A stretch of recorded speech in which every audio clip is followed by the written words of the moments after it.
इसमें कोई संदेह नहीं है कि भारत जोड़ो यात्रा की वजह से मजबूत हो रही है राहुल गांधी की छवि। लेकिन यह स्टेटमेंट समझने जैसा है कि किन मायनों में राहुल गांधी की छवि मजबूत हुई है। कांग्रेस की भारत जोड़ो यात्रा के जरिए राहुल गांधी अपनी उस छवि से उबरने की कोशिश कर रहे हैं जो भारतीय जनता पार्टी ने उनका मजाक उड़ाते हुए बना दी थी।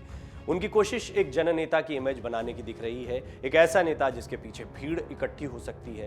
कांग्रेस के पूर्व अध्यक्ष राहुल गांधी के इस भारत जोड़ो यात्रा की मीडिया में खूब चर्चा हो रही है। राहुल गांधी यात्रा करके पूरे देश में अलग संदेश देने की कोशिश कर रहे हैं। यात्रा के दौरान राहुल गांधी रोजाना सैकड़ों लोगों से मिल रहे हैं। वहीं इस यात्रा के दौरान कांग्रेस के पूर्व अध्यक्ष की कई तस्वीरें भी सामने आई जिनकी चर्चा हर तरफ हो रही है और वो लोगों को भावुक भी कर रही है।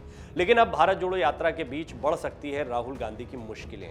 कांग्रेस नेताओं के खिलाफ कॉपीराइट उल्लंघन का एक मामला भी दर्ज हुआ है। इसकी वजह से भी यात्रा चर्चा में आई। दरअसल भारत जोड़ो यात्रा के बीच कांग्रेस नेताओं के सामने एक बड़ी समस्या खड़ी हो गई। एमआरटी म्यूजिक कंपनी ने राहुल गांधी, सुप्रिया श्रीनेत और जयराम रमेश के खिलाफ कॉपीराइट उल्लंघन का मामला दर्ज करवाया है। कांग्रेस ने भारत जोड़ो यात्रा को बढ़ावा देने के लिए एमआरटी म्यूजिक के गानों का इस्तेमाल किया है। एमआरटी म्यूजिक के पास कन्नड़, हिंदी, तेलुगु और तमिल आदि में 20,000 से ज्यादा ट्रैक के म्यूजिक राइट्स हैं। कंपनी ने KGF 2 के म्यूजिक राइट्स का अधिकार हासिल करने के लिए भारी भरकम निवेश किया था। एमआरटी म्यूजिक का आरोप है कि कांग्रेस ने बिना पूछे अपने पॉलिटिकल इवेंट के लिए उनके म्यूजिक का इस्तेमाल कर लिया। उन्होंने जिस वीडियो में KGF 2 से गाने का इस्तेमाल किया उसमें राहुल गांधी भी दिख रहे हैं। रूल ऑफ लॉ के खिलाफ ये हरकत बताई गई है। शिकायतकर्ता ने कहा कि एक राष्ट्रीय राजनीतिक दल की यह गैर कानूनी हरकत रूल ऑफ लॉ और निजी व्यक्तियों या संस्थाओं के अधिकारों की घोर अवहेलना है, जबकि वो इस भारत जोड़ो यात्रा का आयोजन देश में शासन करने का मौका तलाशने और आम आदमी और व्यवसायियों के अधिकारों की रक्षा करने के लिए कर रहे हैं। उनका कहना है कि एमआरटी म्यूजिक ने केवल अपने वैधानिक अधिकारों को बनाए रखने के लिए शिकायत की है। उनका इरादा राजनीतिक दल की छवि को खराब करना नहीं है। अब इसको समझना चाहिए कि कॉपीराइट उल्लंघन क्या होता है। ये गंभीर मामला होता है। आमतौर पर अब जब यूट्यूब का दौर चल रहा है, फेसबुक का दौर चल रहा है, तो कॉपीराइट क्लेम्स को सब लोग समझ रहे हैं कि किसी अन्य के म्यूज़िक का इस्तेमाल नहीं करना है। लेकिन बाकायदा इसकी ये बात सिर्फ इतना नहीं है कि यूट्यूब और फेसबुक जैसे निजी संस्थान इस पर क्या कहते हैं।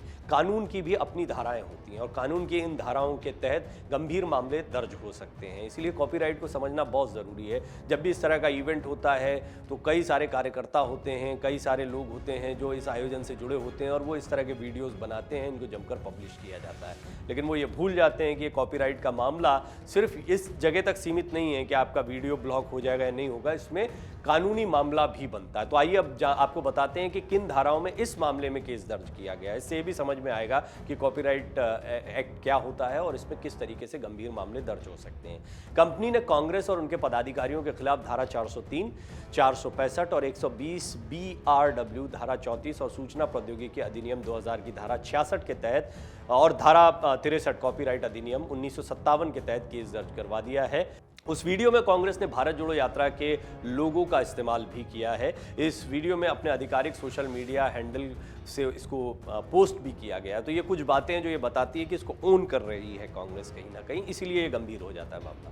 राहुल गांधी के नेतृत्व में कांग्रेस की भारत जोड़ो यात्रा फिलहाल सुर्खियां बटोर रही है, लेकिन असली सवाल अभी भी वही है कि क्या राहुल इस यात्रा के जरिए पार्टी में फिर से जान फूंक पाएंगे।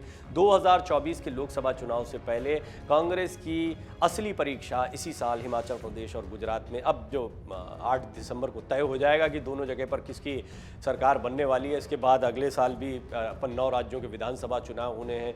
मध्य प्रदेश है, राजस्थान है, ये सब तमाम महत्वपूर्ण राज्य हैं और यहाँ पर कांग्रेस को बहुत उम्मीद है कि इस यात्रा से फायदा मिलेगा। इस सब के बीच में कई लम्हे आ रहे हैं, लेकिन एक ये कानूनी पेचीदगी भी आ गई जब कॉपीराइट उल्लंघन का मामला दर्ज हो गया और राहुल गांधी क्योंकि उस वीडियो में दिख रहे हैं तो उनको भी इस मामले में उन शिकायतकर्ता ने शामिल किया है। राहुल गांधी और कांग्रेस के कई अन्य नेताओं और कार्यकर्ताओं ने 7 सितंबर को तमिलनाडु के कन्याकुमारी से इस भारत जोड़ो यात्रा की शुरुआत की थी। यात्रा का समापन अगले साल की शुरुआत में कश्मीर में होना है, श्रीनगर में होना है। इस दौरान ये 3570 किलोमीटर की दूरी तय करने वाली है यात्रा।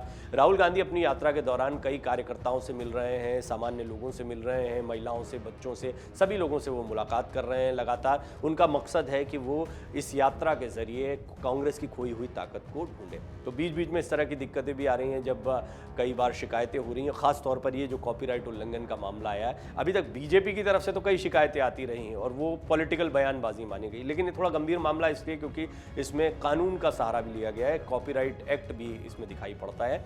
और शिकायतकर्ता का ये कहना है कि हम राजनीतिक दल के खिलाफ ये शिकायत नहीं कर रहे हैं, हम अपने अधिकारों का या कानून रूल ऑफ लॉ का उल्लंघन साफ साफ ये दिखाई दे रहा है, इसलिए हमने ये शिकायत की है। अब देखना होगा कि इस मामले का निपटारा कैसे होता है। बहुत गंभीर तो नहीं माना जा रहा है, लेकिन फिर भी एक शिकायत हुई है तो इसमें या तो भुगतान करना पड़ेगा, जो भी म्यूज़िक यूज़ किया गया है उसके लिए अगर कोई बातचीत होती है, या फिर म्यूज़िक कंपनी अगर इस बात के लिए राज़ी हो जाती है कि वो परमिशन दे दे, तो परमिशन पहले ली जानी चाहिए थी, और अगर नहीं मिलती है तो उसमें कुछ फिनेंशियल गेन या फिर पैसों का आदान प्रदान जो है वो बहुत महत्वपूर्ण भूमिका होती है, क्योंकि इससे पहले कंपनी ने म्यूज़िक राइट्स लेते हुए भारी भुगतान किया है। तो ये इसकी कानूनी पेचीदगी थी।